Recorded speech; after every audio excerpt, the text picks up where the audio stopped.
রাম মন্দিরের দান বাক্স থেকে টাকা সংগ্রহ, টাকা গোনার পদ্ধতি, সিকিউরিটি চেক।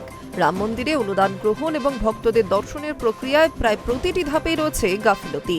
চুরির অভিযোগ নিয়ে তদন্তের প্রাথমিক রিপোর্টে রীতিমতো বিস্ফোরক দাবি করেছে উত্তরপ্রদেশ সরকারের গঠন করা বিশেষ তদন্তকারী দল বা সিট। মঙ্গলবার উত্তরপ্রদেশ সরকারের কাছে রাম মন্দিরের চুরির অভিযোগের প্রাথমিক রিপোর্ট পেশ করেছে সিট। এই রিপোর্টে বলা হয়েছে, মন্দির ব্যবস্থাপনার প্রায় প্রতিটি স্তরে গলদ রয়েছে। সেটা দর্শনার্থীদের সিকিউরিটি চেক থেকে শুরু করে দান বাক্স থেকে টাকা বের করা, গোনা সর্বত্রই বদল দরকার। চুরি রুখতে সিটের তরফে একাধিক পরামর্শ দেওয়া হয়েছে, যার মধ্যে উল্লেখযোগ্য হল এখন থেকে দান বাক্স থেকে টাকা বের করা, তা পরিবহনের গোটা প্রক্রিয়া ভিডিও করা।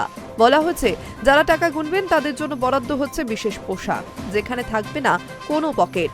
শুধু তাই নয়, টাকা গোনার পর বাইরে তাদের তল্লাশিও করা হবে। সিটের রিপোর্ট বলছে, মন্দির ব্যবস্থাপনার সঙ্গে যুক্ত একাধিক ব্যক্তির বিরুদ্ধে বেনিয়মের প্রমাণ মিলেছে। তাদের বিরুদ্ধে আইনি পদক্ষেপ করার পরামর্শ দেওয়া হয়েছে।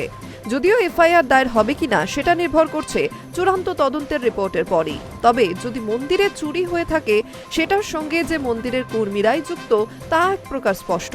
শোনা যাচ্ছে, চুরির অভিযোগ প্রকাশ্যে আসার পর টাকা গোনার পুরো দলটাকে বদলে দেওয়া হয়েছে এবং মন্দির থেকে টাকা ব্যাংকে নিয়ে যান যারা, সেই দলটিকেও বদলে দেওয়া হয়েছে। উল্লেখ্য, রাম মন্দিরের টাকা চুরির বিষয়টি সম্প্রতি এনেছিলেন সপা প্রধান অখিলেশ যাদব। এই বিষয়ে আদালতের তত্ত্বাবধানে হস্তক্ষেপের দাবি করেন অখিলেশ। প্রাথমিকভাবে টাকা চুরির অভিযোগ নাকচ করে দেয় ট্রাস্ট। পরে অভ্যন্তরীণ তদন্ত শেষে সন্দেহজনক লেনদেনের হদিশ পেয়েছে ট্রাস্টও, এবং ট্রাস্টের তরফেই যোগীর কাছে সিট গঠনের দাবিতে চিঠি দেওয়া হয়। ট্রাস্টের চিঠির পরই 3 সদস্যের উচ্চস্তরীয় বিশেষ তদন্তকারী দল করেছে যোগী আদিত্যনাথের সরকার। সেই ট্রাস্ট এবার প্রাথমিক রিপোর্ট দিল।